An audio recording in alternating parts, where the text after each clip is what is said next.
Hello and welcome everybody. I don't know if you can hear me. Maybe you'll hear me now. Are the mics coming on? Yes, I have your attention. Hello. Welcome. We have a session after lunch.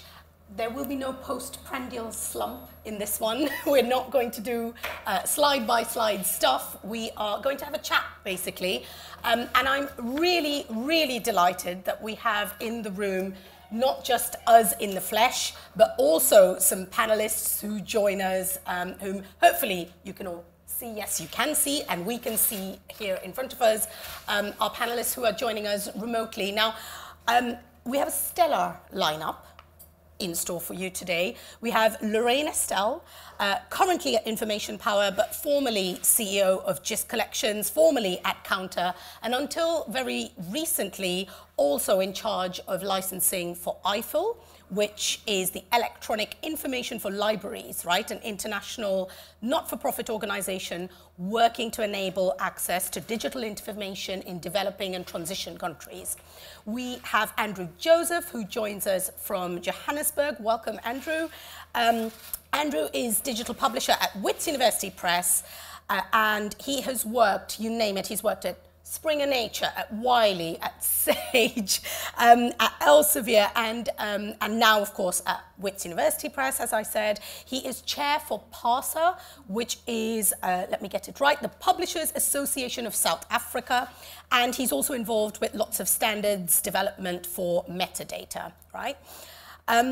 In the room with us, we have Laura Simonite, who's head of business development at EMS Press, which is the publishing house of the European Mathematical Society. And I will take this moment, I've heard a lot about collaboration through this conference, and I'll take a moment here to say that I think independent society publishing and university press publishing, I think, are groups that really maybe should be talking to each other. So I'm delighted that Laura joins us here from the perspective of a self-publishing learned society in the mathematics space. And finally, in the room with us is Dr. Caroline Edwards. We are in the UNESCO City of Literature, and we have a literature lecturer with us. Caroline is a literature lecturer at Birkbeck, University of London, and she's also executive director of the Open Library of Humanities. Now, I should let you know, we've had a few panels, and I've often been on that side of the stage thinking, how does a panel like this come together? Like, how does that even happen, right? So I feel like I should let you know, Lorraine and I worked together when OASPA was putting together a series of workshops around equity in open access throughout 2023. That was in her capacity as working with Information Power. So that's how I know Lorraine. I should let you know Caroline is a board member to OASPA. OASPA is where I work, so that's how we know each other. Laura and I are collaborators from being in the SOCPC, which is the Society Publishers Coalition. You guys have a AU Presses, so again, some parallels there. And I had the great pleasure of meeting Andrew when I went down to South Africa for the SANLIC meeting last year. But also, Andrew and I had connected on coalition-esque steering group things by long distance and Zoom before that. So that's how this panel has come together. And we're going to have a chat about equitable open access, right? And OASPA believes, because we've been doing a lot of work in this space, we believe that equity really is needed before you can have those other things like diversity and inclusion, right? So where the landscape is equitable, it's only in that kind of an environment where diversity and inclusion and belonging can follow, which is why we're focusing really on this subject of equity. But there's a lot to unpack here. So my first question for the panel is really, what does equity in scholarly publishing mean to you? And as I say that dramatically, we lose the people who are virtual, which makes my job of picking who starts easier. So shall I start to my left and ask you to kick us off, Caroline? Thanks, Malavika. Yeah, can everyone hear okay at the back? Perfect. I'm struggling to hear everybody. Equity is a really interesting term, and I'm grateful to OASPA for doing all of the kind of workshops and consultations around this term, because it's increasingly being used as a kind of buzzword that publishers want to be able to champion their policies as for achieving equity and the fact that they are equitable, but it's still subjectively interpreted. We don't use it that much at the Open Library of Humanities, so I thought what I would do would just be to list 4 things that I would suggest mean equity. And then we'll see how they land, hopefully successfully. The first thing is the removal of commercial publishing from scholarly research, from the scholarly research process, from the editorial process. So what do I mean by that? I mean we should be doing non-commercial publishing. Why is that coming out so weirdly? Sorry, we should be thinking about not-for-profit rather than for-profit models. So no stakeholders should be profiting from our work. So that's a really core principle. That's why the OLH was founded. And that's why we as scholars wanted to set up our own publisher. The second thing I think then is that we should think then about how are we funding an equitable form of open access and how can that be collectively funded? And how can we build an infrastructure that is open source? So it's really important, as I think Charles was mentioning, and then again in the later plenary, that we shouldn't be outsourcing all of our technical infrastructure to commercial providers. And that has been obviously happening for decades for very obvious reasons that academics, as we heard in the authors panel, are extremely busy and they don't have time to do all of this work. But it doesn't serve us well, and it doesn't increase equity. And then finally, I guess, the diversity of the content, and I like the way you put it, Malavika, that the diversity follows from the equity, that you have to have the equity first. So for us, that has meant that we have what we call diamond open access publishing, so that is open access publishing that does not charge the authors, does not charge the readers, and then that can help support authors from all parts of the globe. I would like to make a point, because I don't think it's been emphasised enough, especially in the humanities and social sciences, which is where we work at the OLH. You cannot underestimate the dramatic transformations that are taking place in academia right now in the UK and in the US in particular. The closure of departments across liberal arts and humanities, the merging out of existence of programmes, even my own, like English literature, which was always a really solid university choice.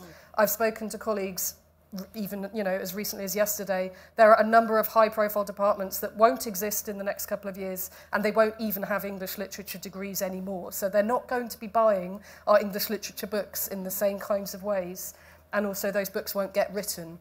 So I really want to kind of make that a part of the equity conversation, because we are relying on content for free from authors we do not pay, and those authors are diminishing in number very quickly. Thank you. Shall we move to somebody who's virtual and not in the room with us? Lorraine, would you like to step in next? Yeah, thank you. Thank you, Malavika. I was sitting up and really thinking about the always in early days of open access. Sorry, Lorraine, we seem to have audio issues, which I was hoping was not going to be the case. Do you want to try taking that sentence one more time and see if it flows any better for us in the room? Yes, so we was in the early days. Yeah. About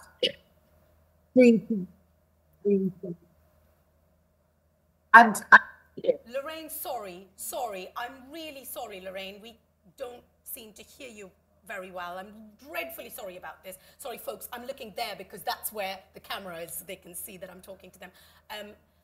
Shall we move, Laura, to your perspectives while we wait for the tech team to help sort things out? Sure, yeah, so there's a lot of overlap with what you said. What I've done is written a definition, and then I want to dig into a couple of terms. Sure. So I've said that for me, or for the EMS Press, equity is a relatively level playing field in terms of who can read and publish, with objective quality as a core motivation, in a system where nobody feels exploited.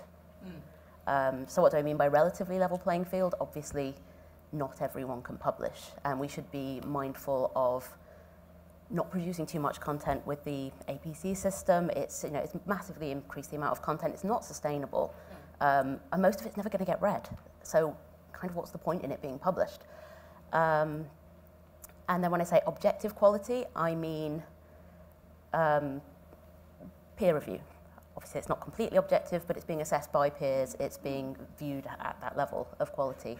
And when I say nobody's being exploited, I mean that nobody feels like they're giving their labour free or without some kind of reward. It doesn't necessarily have to be financial, but there should be some kind of reward.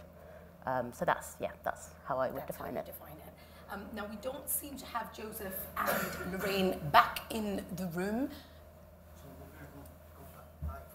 Okay. Yes. Yeah, right. We have a plan. We'll see how it goes. Right. But panelists, while we're waiting for our virtual guests to come back. Oh, they're back already. Look at that. Andrew, hi. Can you hear us okay? And do you want to tell us what equity in scholarly publishing means to you from your perspective? Hi, Malavika. Yes, I can. Thank you. I think it's a combination of things really that will feed into addressing the inequity in scholarly publishing. And I think acknowledging that as a starting point is a good place to do it. There are a number of, I guess, initiatives and programs which attempt to do that. But we should perhaps also see this as a process rather than a fix-all, than a catch-all. I think for me, the inequity in scholarly publishing exists at the level of obviously the reader being able to access content for all the reasons that we're kind of interested in this panel. Don't know if you can still hear me. Am I still coming through? Absolutely coming through loud and clear. Thank you. Great, thank you. And I think it also goes to the ability of publishers around the world being able to produce scholarly content and to engage with authors in their neighborhoods and beyond.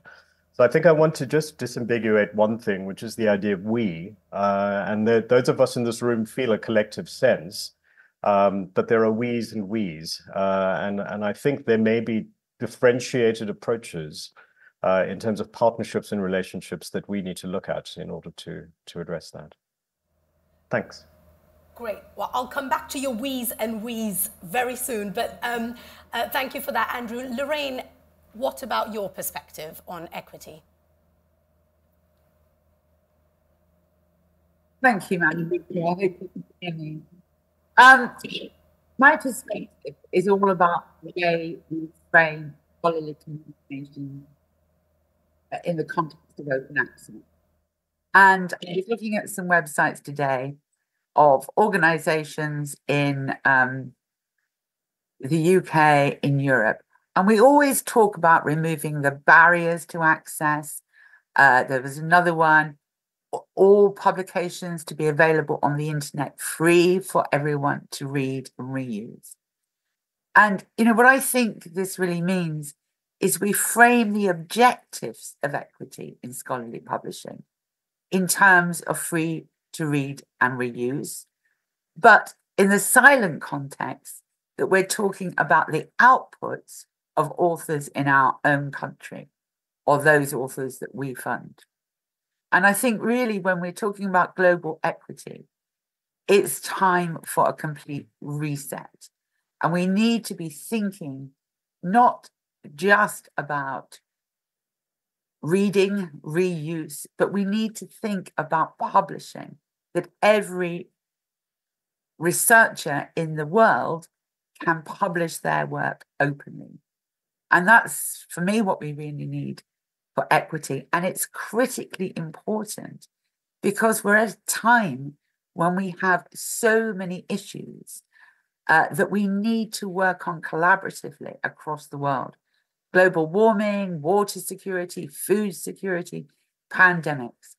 So unless we can have all the best minds on this planet working on these issues, and able to publish their work open access, we don't have equity.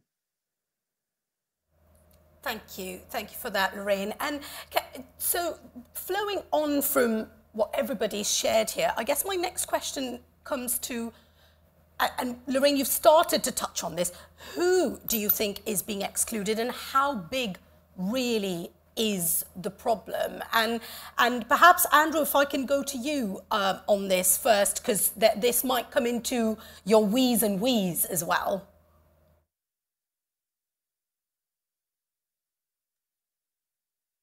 Well, firstly, we need to unmute ourselves, Malavika, which I struggled with for a minute there.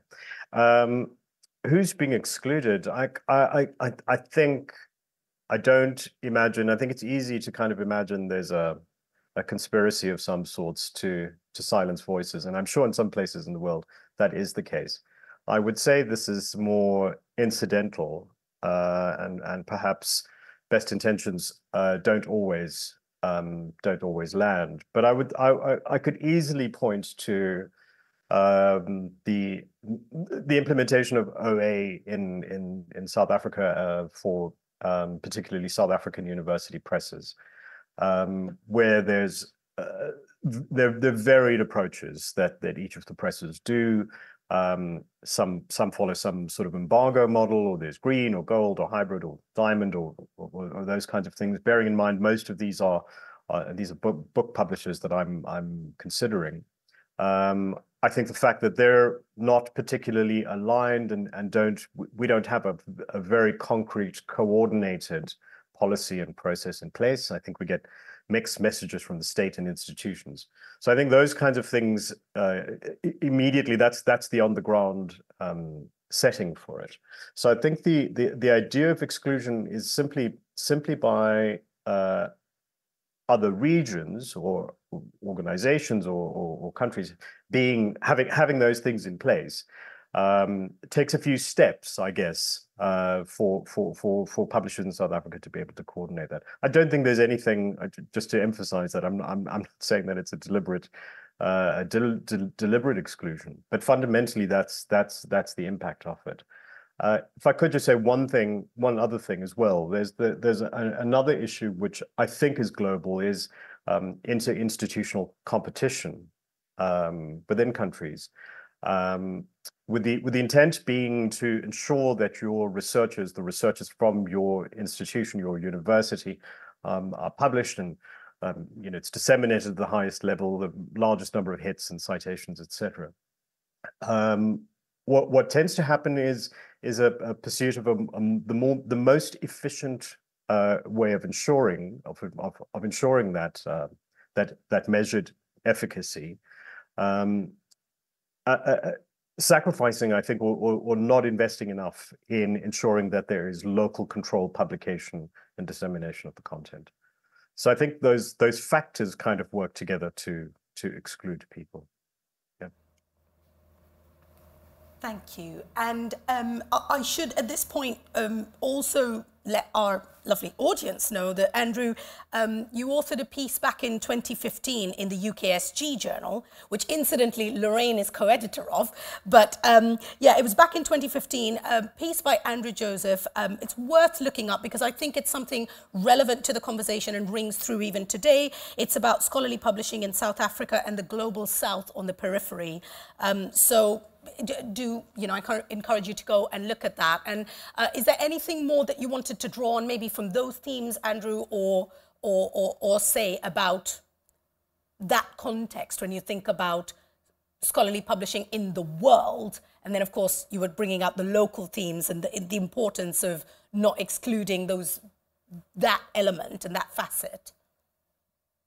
I feel like I've been talking quite a lot, Malavika. Perhaps I would like to hear from the other panelists, if that's okay. Take a break. We'll move to somebody in the room then. And Laura, did you want to come in on who's being excluded? How big is the problem as you see it and in mathematics? So in our area of mathematics, which is not applied, it's theoretical, Everyone's excluded. People generally aren't funded with the current models of open access. When we say open access, most people think diamond, they think APCs. So that excludes most mathematicians in the disciplines we publish. They just don't have anything to pay for those. Sorry, Laura, when you say OA, most people think APCs. Yes, yeah, exactly. Yeah. It's generally that's how it's perceived. Open access means APCs. It's very frustrating when you attend a conversation. We're subscribed to Open Publisher, and you attend conversations about open access, and actually what they mean is gold open access. They mean pay to publish. Per publication. So in that sense, yeah, mathematicians are being excluded. But then beyond that, I think obviously there are waiver programs in place, but they don't necessarily, they're not publicised as well as they could be, and I think they're patronising, personally. So I think anybody who would have to rely on a waiver is being excluded. Yeah. And so OASPA, in the work that we've done, we kind of posit that the dominant models of doing open access are actually leaving out the majority of the world's scholars, which seems to resonate with how you feel about mathematics scholars. What do you think, Caroline? Excuse me, sorry. So I think in my work, which mainly focuses on flipping subscription journals to a diamond consortially funded open access model, I think there's probably 3 constituencies who are particularly excluded.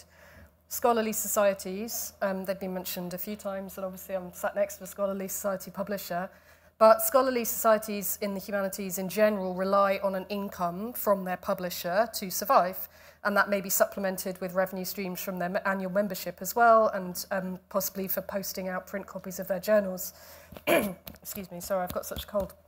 So the scholarly societies that I talk to, no matter how much they might want to flip to a diamond open access model with us, I don't have the budget to pay them a fee. I can't pay them for an editorial assistant. I can't pay them just an annual amount that they need. So I tend to sort of end up in these conversations where I have to say, why don't you come back in 5 years' time and see if I've managed to collectively raise some cash for you guys. So they're prevented, and they're having to stick with some sort of subscribe to open or APC-led model, which they're not particularly happy with. The second constituent group, I would say, in the humanities and arts is any discipline that has a high number of images, that is image heavy. So fields like art history, cultural geography, some media and film studies. And in these cases, again, this is where the university press or the commercial publisher plays a crucial role, because they have a high number of image permissions. You might have something like 20 image permissions for every single article that you're publishing. And when you start liaising with various collections and archives, they don't really, I mean, they come up with kind of sometimes quite ridiculous, not suitable models of licensing for digital publication. Like, we'll grant you a license for 6 months, and then you have to take it down, and nobody can share it on social media, and things that just absolutely don't work for the digital landscape.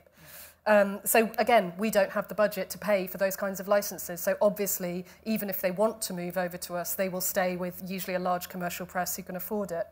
And then the third constituent group I would point to would be the multilingual group, which obviously encompasses much of the non-Anglosphere academic space. And it's not, so right now at OLH, for example, because I know us best, I guess, it's not that we can't publish in multiple languages, it's that we can't yet provide the end-to-end publication workflow in multiple languages. And this is actually something we're just starting to develop now, because we have a new journal coming who publish in English, French, and Spanish, and they need, you know, every single part from the author's submission through peer review, through copy editing and production, every single button that an author presses, every single template email that is generated has to be available in those 3 languages. The translation is the easy part. We can easily fix the translation of everything that's in English. It's the technical complexity. And this particular journal was not able to find any other commercial publisher who could do this technical work for them, because it's very costly and complicated, and it won't make any profit.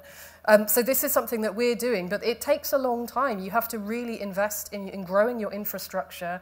You have to listen to what the editors and the academics and the scholarly associations in other parts of the world want, and particularly when those journals are integrated into non-academic communities, such as trade unions, such as NGOs, such as political organisations like the UN, for example, it's even more important that those people are helped to remove that barrier of having to have some basic level of English for their authors even to be able to submit in the first place.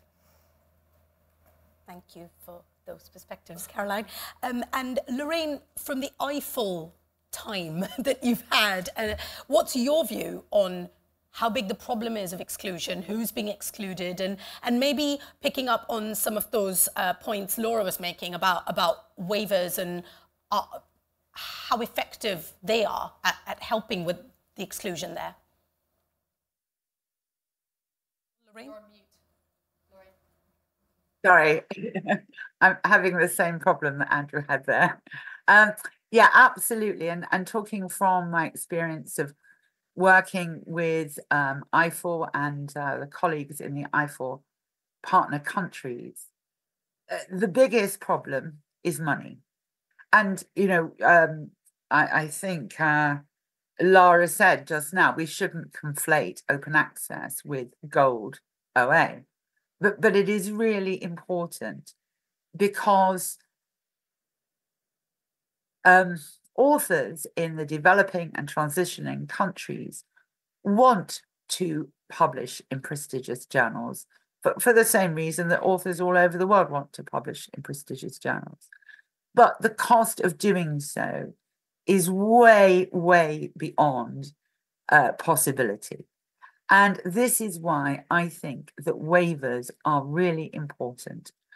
There may be a time in the future when hopefully we will develop other ways, but at the moment, enabling authors to publish in the right journal for their research really requires waivers in so many parts of the world. And working with EIFL, I was able, where we've negotiated waiver agreements with publishers for those developing countries, I have looked at the data and I have seen the huge impact that those waivers have. And year on year, more and more authors from those countries being able to publish in open access, whereas they wouldn't be able to at all. And they would have just been forced to publish in a hybrid journal, but behind the paywall because they couldn't pay the fees. And I would really, I know we've got quite a lot of publishers in the audience, so just a small advertisement. If you really want to help open access publishing in the EIFL partner countries, get in touch with EIFL and talk to them about how you can help.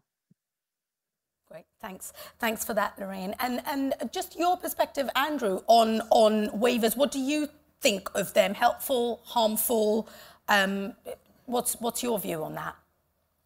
I think the value of waivers, obviously, to researchers, it's pretty clear. It does, as Lorraine says, help them get into these higher profile journals, which they ordinarily wouldn't have been able to afford to do, and allows research from institutions who even in a place like South Africa, but everywhere you've got sort of tiers of wealthier universities and not so wealthy universities. So it allows that kind of to happen. I think the issue with it for me is systematically. I think there's proof in that concept. There's proof in something like that. Money. The amount of money may be an issue in order to sustain that and grow that. I'll throw this in again because I'll be boring like that and just say what it does do is prejudice the value of internationally published journals as opposed to locally published journals. So it systematically sort of works against those interests. Great, thank you for those thoughts. And if I may share one sentence that I've heard about, because I've been talking to lots of people over the last 18 months about OA models and waivers, and one of the most thought-provoking pieces of input that I received about waivers made me think that they really are a spectrum from being a sort of an inclusionary device, but also a power relationship that maintains systemic privileges in the system. So there's two sides of the coin there. Now, I'd like to move on, panelists, to... I had different questions about this. I'm going to club them together somewhat and ask you about ways of achieving OA in terms of OA models. So, of course, on the one hand, you've got the TAs, and that's like, you know, your read and publish deals or publish and read deals. But in this, I'll also include pure publish agreements, right? So institutionally, centrally negotiated agreements just to publish open access. So you've got those which are kind of like your next step on from every paper shall carry its own APC. And then you've got, I'm going to bash these together here, you've got, say, your collective or your subsidy model. So that's either pooling in library or other funding in membership schemes, partnership schemes, subscribe to open kind of schemes, or the subsidy models where you've got grant funding. And so effectively, you've got the ability to publish open without charges to read or to publish. And just your views on how that's going. Are there still problems with the latter two that we still need to solve? Are transformative agreements helpful, and in what ways, if so? What are your reflections on ways to achieve OA? And Caroline, why don't we start with you? Yeah, thanks, Malavika. So, I mean, I unfortunately missed yesterday afternoon's panel where I think the library perspective was put forward in a very kind of productive way. This isn't UKSG, you know, we don't have that many librarians here talking to us, and some university presses have close connections with their libraries, others perhaps less so, but we need to work incredibly closely in a complicated set of stakeholder partnership arrangements, which goes from the research offices and the academic departments to the libraries, to the university press, or in our case, something like a university press publisher, and the editors and reviewers, because what we're not asking is for libraries in a collectively subsidised membership model like the OLH. We're not asking for them to give us more budget. We're very conscious that their budgets are being cut and restricted in most cases. What we want is a redistribution of the budget. So my main objective, and I'm delighted that the OLH is part of OASPA, the Publishers Association, recently joined. We've been trying for a while, but we finally got around to doing it. What we need to do is we need to work collectively with librarians on the negotiations committees for the purchasing agreements with the big kind of serials models, right? And we all, as university sort of not-for-profit type scholar-led publishing groups, we need to give them the evidence that they require to go into those purchasing and negotiation meetings with large Big Five commercial publishers and say, we are going to downwardly revise what we're prepared to pay for our content for the next 3 years, because here is a list of all of the journals that have left Wiley, that have left Elsevier, that have left Taylor and Francis, you know, because they are not happy. So that's the first thing that I think we need to do, and that's complicated and it takes time. And librarians aren't, although they're aware of what's happening with the publishers, we're not always in the same meetings and the same committees and the same kind of working groups. The other thing that we need to do, which may be slightly controversial to a room full of university publishers, I personally think that and I know that OASPA has been talking about this, we need academics to have more of a sense of agency and control over their own material and their own content. So I'm really keen to bring these journals back into community governance. I don't ever want them to be vulnerable to commercial acquisition in the future. I want them to set up their own legal entities to protect themselves longer term, because I've worked with too many journals where they don't own their IP and they can be treated incredibly badly by a publisher. They can be fired, you know, they can be forced to ignore peer review. They can have all manner of things done to them that absolutely denigrate the core of academic integrity and quality, as we were saying, that is what we stand for. And unless they own that IP, there's nothing they can do about it. There's nothing I can do about it. it, other than to set up another journal with a very similar name and all of the old editorial board, which I'm happy to do and will continue to do so. But I think those are a couple of things that we actually can do, and we should all work very closely together. No one here is the enemy. As far as I'm concerned, the enemy is the large commercial publishers who have privatized our infrastructure in scholarly publishing and have really ruined the quality of the research that we want to publish. Laura, what do you think? So I think transformative agreements have done a good job at what they've done so far. I'm pretty against APCs. It's not the way I would have done it. But I think they've also complicated the situation.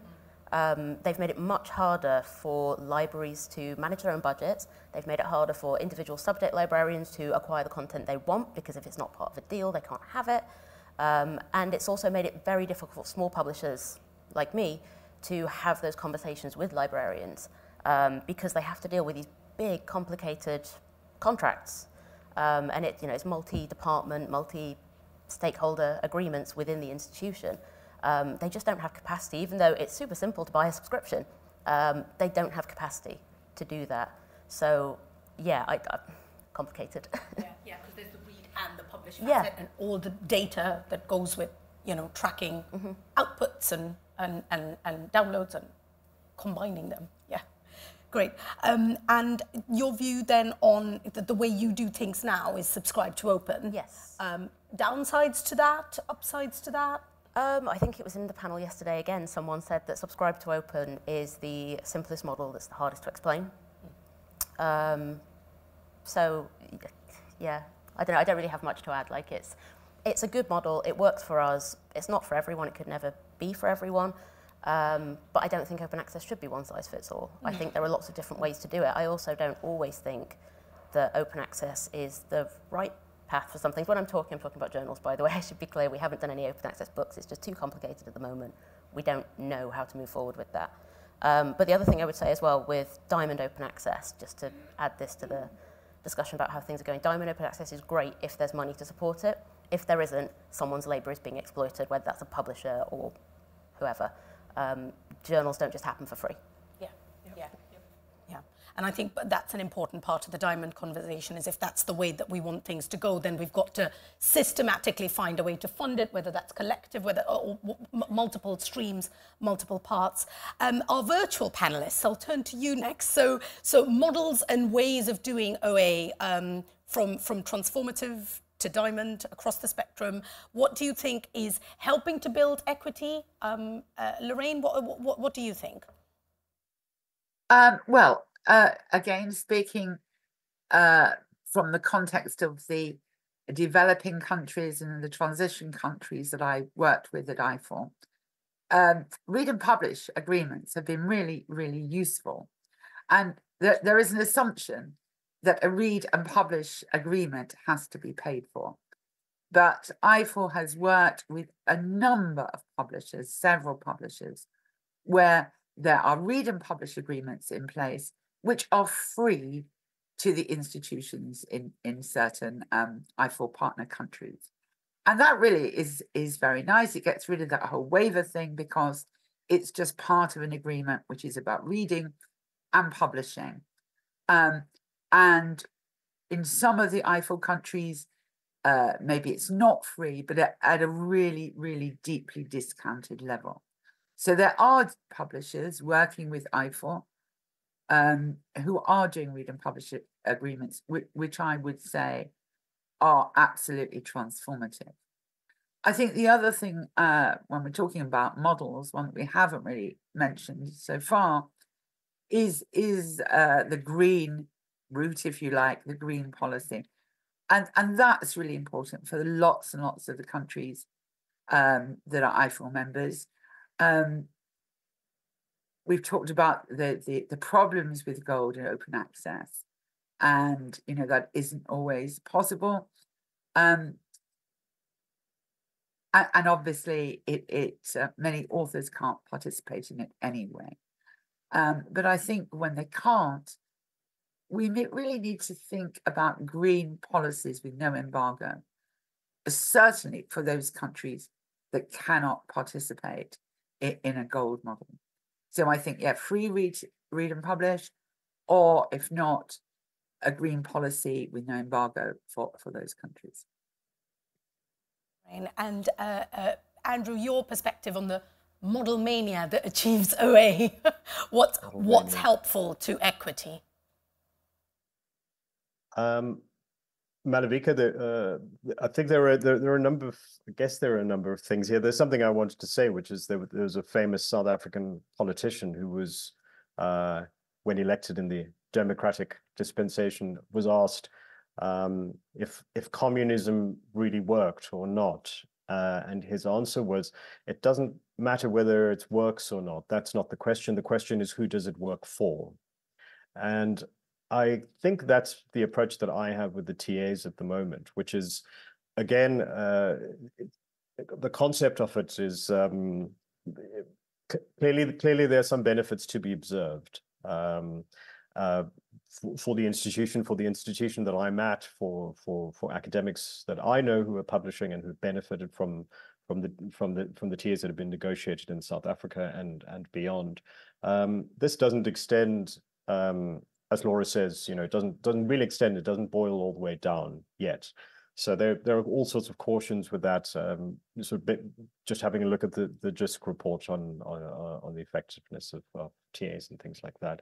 I think that the situation that I think most UPs find themselves in, who are not based in Northern Europe, is that something like a BPC model or some flavor of that will continue. I can't really see it moving beyond, unless there is a more sort of galvanized, coordinated kind of approach to that. It would be great to see the kind of energy that goes into TAs go into working with books.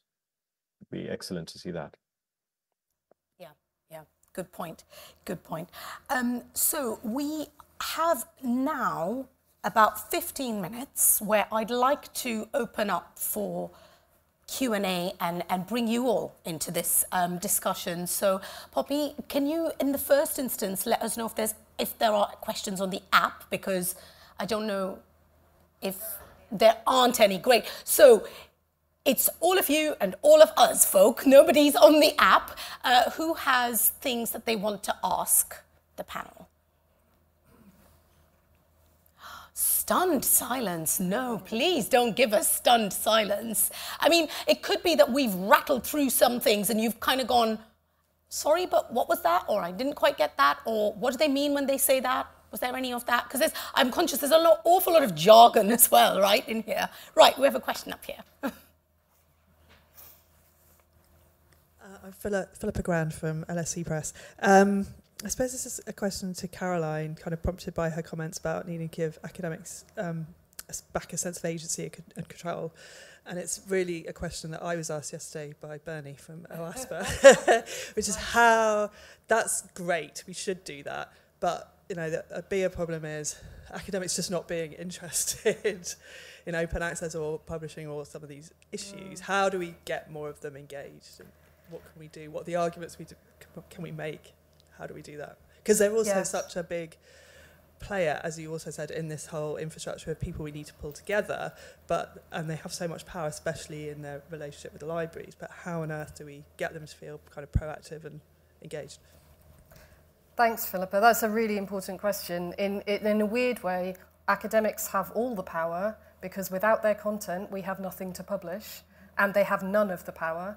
Because, as particularly we heard in the authors panel, especially early career or precarious academics, they're desperate for a contract, they'll kind of sign away anything, and they're not present in most of these kind of institutional spaces. I think outreach with academics is extremely hard. Everybody here must know that. You've got to be so mindful of how stretched people are, how high workloads are. I mean, in the UK context, dissatisfaction, ill health, poor mental health, anxiety are through the roof in the academic community. And open access has really struggled to kind of gain a strong purchase with academic researchers, because it's like, this is just another thing you're telling me. I've got a list all the way to here. You just fired my entire admin department. I do all my own, X, Y, and Z, and I have to do digital teaching simultaneously in person and online. Like the list of things they're being asked to do are ridiculous. So always be sensitive to that, be mindful of that.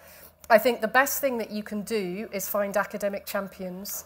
I mean, you're very lucky at LSE Press to have, I think, your incoming chair, who's a professor of law. She'd be a brilliant ambassador for you guys. I've personally found that where I may not quite understand the realities and complexities of university publishing because I am not a publisher, I'm an academic, I have no trouble whatsoever gaining the trust and talking to academics because they just instantly trust a fellow academic. And there unfortunately remain barriers between professional services staff and academic staff. As much as you try to pick apart those tensions, they are there to some extent. So I would encourage all of you to use your own editors, your academic editors that is, to get them to be ambassadors, to get them to bring in their networks of scholars. So that's how we started OLH, was just a kind of a network of networks. So from my point of view, I don't see any problem with academic outreach because I have way more academics contacting me than I can afford to flip and publish. If anything, I'm trying to pass them on to you guys and share the love. So I don't think it is a problem of academic outreach, but that's possibly because I am an academic. So yeah, use the scholars that you already have, that you already work with, I think. Any other questions? If not, I will jump in with something, but I want to give you the chance to ask things you might want to. There is a question.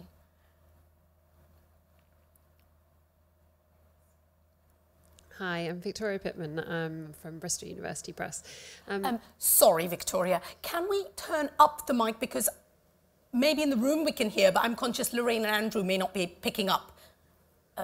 Carry on, Victoria. Thanks. I just wanted to ask, you touched a little bit on green OA, but I just wondered if you had any thoughts on that in relation to equity, because whilst I understand it's a backup when there's no funding, obviously if the version that's more discoverable and has had more work put into it is being made available for people who do have the money, and then obviously the green, I just thought it would be worth touching on in relation to this. That's a great question. And it's like, oh, it's the lesser version in some instances, right? And if you were in the what authors want panel, then I think there's disciplinary variation there and there's format variation there. So there's maybe a very big difference in some instances and almost no perceptible difference in others. That was the view we got from the panel. I don't know if from that panel, I don't know if this panel has anything else to add. It's a good point. Lorraine, since you mentioned green, what did you think? Yes, I did mention green because I think again, talking from my experience of working with the EIFL partner countries, green is a really important route towards bibliodiversity and providing a voice to researchers who cannot publish in open access in any other way. I hear what you're saying about a second best, and nobody wants a second best. But I do know that people in the EIFL partner countries are working very, very hard to develop their institutional repositories. And it's really important to them that if there is, if that is the only way that they can get the content of the research their researchers have done open, then it's very, very important. So I think we don't think about that enough, really, the green route. Thank you for that perspective, Lorraine. And I guess something that's just occurred to me as we've been talking about this point is this is really a problem where we have not enabled barrier-free gold. Right? So if publishing meant open access publishing, this wouldn't, I don't think, be a conversation. So that's something to think about as well. And I see Lorraine's nodding. Okay. Now, any other questions? We do have a bit of time, and there's a region that we haven't gone into, and I wanted to caveat right at the start of this conversation, and that equity is such a multifaceted, multi-layered subject that we're never going to cover all facets of it. And we've spent quite a lot of time focusing really on the financial barriers and the financial models. I did want to ask a question to the panel, if there isn't anyone on the floor that from the room that wants to ask, about, you know, the fact that equity also is about people being at the table. Right? It's one of the most important things when considering equity is to ask the questions: who made the decisions, or who was involved in making the decisions, and who was not involved in making the decisions, right? And so equity is not just about the financial engagement or lack of financial barriers, but also other ways to engage. So who are on editorial boards, who is involved in the peer review process, and that sort of thing. Can everybody be a stakeholder with influence? Can everybody have a voice? And that's quite an important part of equity as well. And so panelists, I wanted to ask you, how do we progress things on those fronts to do diversity targets kind of help with editorial boards? Do we need to evolve peer review and the way that works in any ways, or do we need other measures entirely? What do you think? Caroline, did you want to start? I just wrote down a comment. It is a problem of money, unfortunately. I mean, I was really struck recently talking through my Birkbeck contacts with one of our PhD students at Birkbeck who runs his own publishing company, the 87 Press, who are based in Southeast London. They publish black and minority ethnic poets, novelists, non-fiction writers. And they have a journal as well, and we were talking about their journal. And one thing that really struck me was that he pays every single author of an article, because the journal is sort of slightly alt-ac, so it's academic research, but it also reaches out in a public engagement way to a wider audience. So he has to pay for every single article to be written before he has to then pay for the production costs. And I thought that the thing that has always been taken for granted in how do we make open access a reality was the distinction between sort of tenured academic professors and other creative practitioners, musicians, artists, and the like, who are freelance and need to earn a living and need to be paid, you know, for their work. We always assumed that academics received a wage and therefore they could gift us their labour in this kind of voluntaristic system. Well, that particularly doesn't work for anybody who is not white. They are much more disproportionately likely not to have a job or not to have a permanent job.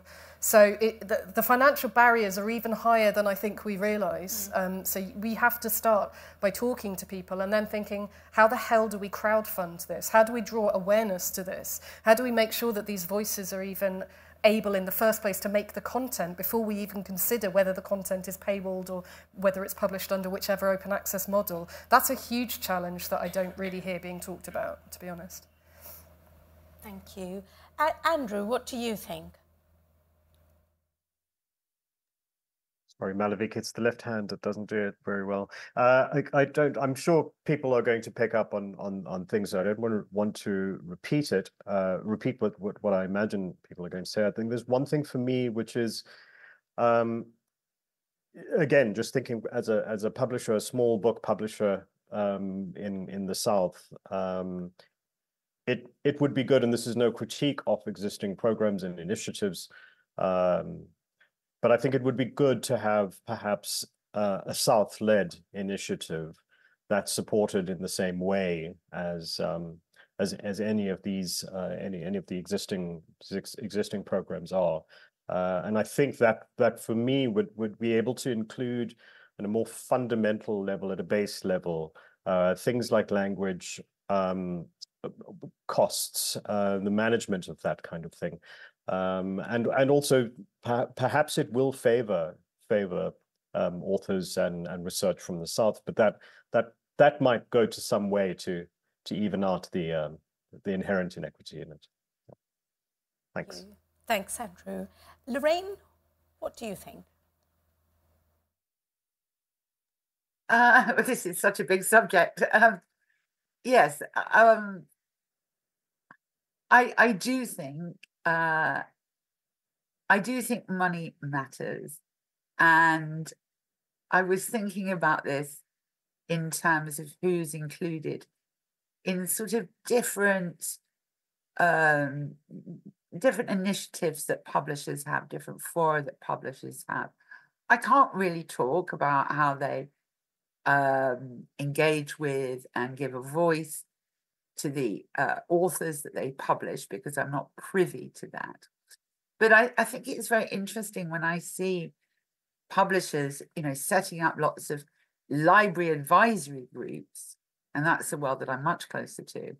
And I see plenty of those in the global north, listening to what librarians in North America, Northern Europe have to say, and so on, about transformative agreements and all those other things.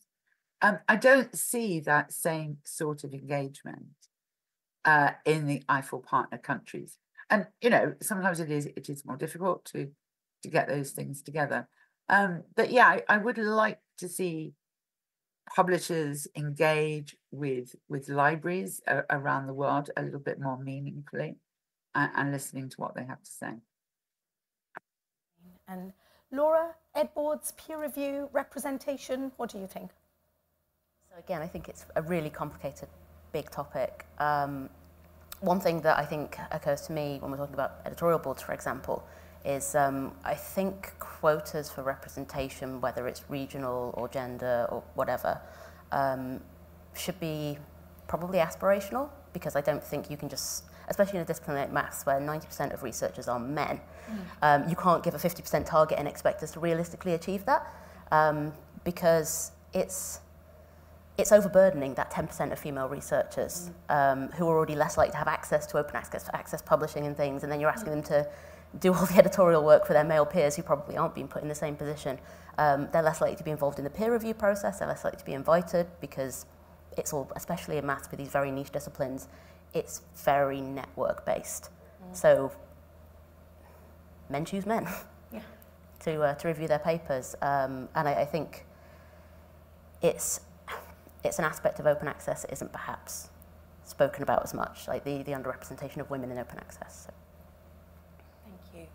Right, well, we're nearly at time. We have a minute in case there are burning questions from the room. Oh, Bernie has her hand up right here at the front.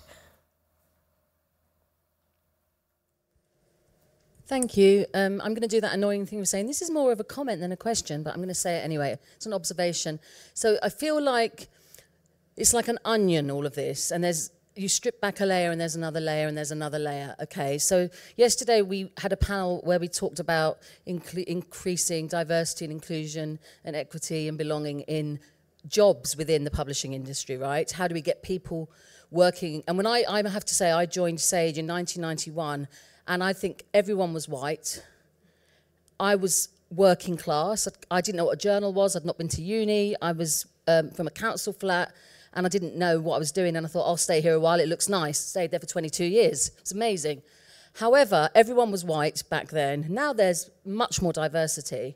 However, it's a bit, in many organisations, it's a bit tick boxy, if I'm honest. I'm not talking about that organisation. I'm talking about many.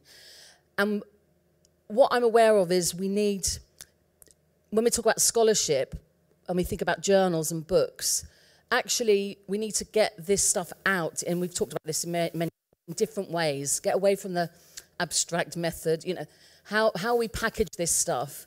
We need to reach more people earlier in their lives, may or may not be in formal education for many reasons, with stuff that's going to engage and let them see what this world is, because it's very still, barriered. And there's lots of knowledge in the world that will never get even near, the academy, that's very valuable. So just a reminder that this is really a layered issue that we have to start thinking about before we even think about the academy and academic publishing, because we're not hearing a lot of voices. Thank you, Bernie. Well, thank you, panelists, for all your perspectives. And folks, I'm sure you can find contact details for Lorraine, for Andrew, for Caroline, for Laura, if you need, and for me, if you so wish. Thank you very much, folks who've joined us from afar. A special thanks to you. I know you had tech hurdles on top of everything else, so thank you very much. A round of applause, please, everyone, for our panelists. Thank you. Now, we have a 5-minute break, and then we have a 2-minute break now. Thank you. Sorry, folks. But the next session is in the big room. Penton? Yes, the big one. The big one. You know the one. That was not easy to chair. Well done to you. Thank you. You did a great job. Oh, thank you. Thank you. Brilliant. Thank you so much. Really, really. Oh, thank you. Go. Thank you. Cheers. Sorry for gabbling at the start. Can you hear me okay? You're sending everything. Do you hear me okay, guys? Problem. No problem, that's fine. I'm not sure what it was. It was just you were dropping out quite a bit. I don't know if there was maybe a lack of network in your area at the time, Elaine, but no, it solved itself, to be honest. Yeah.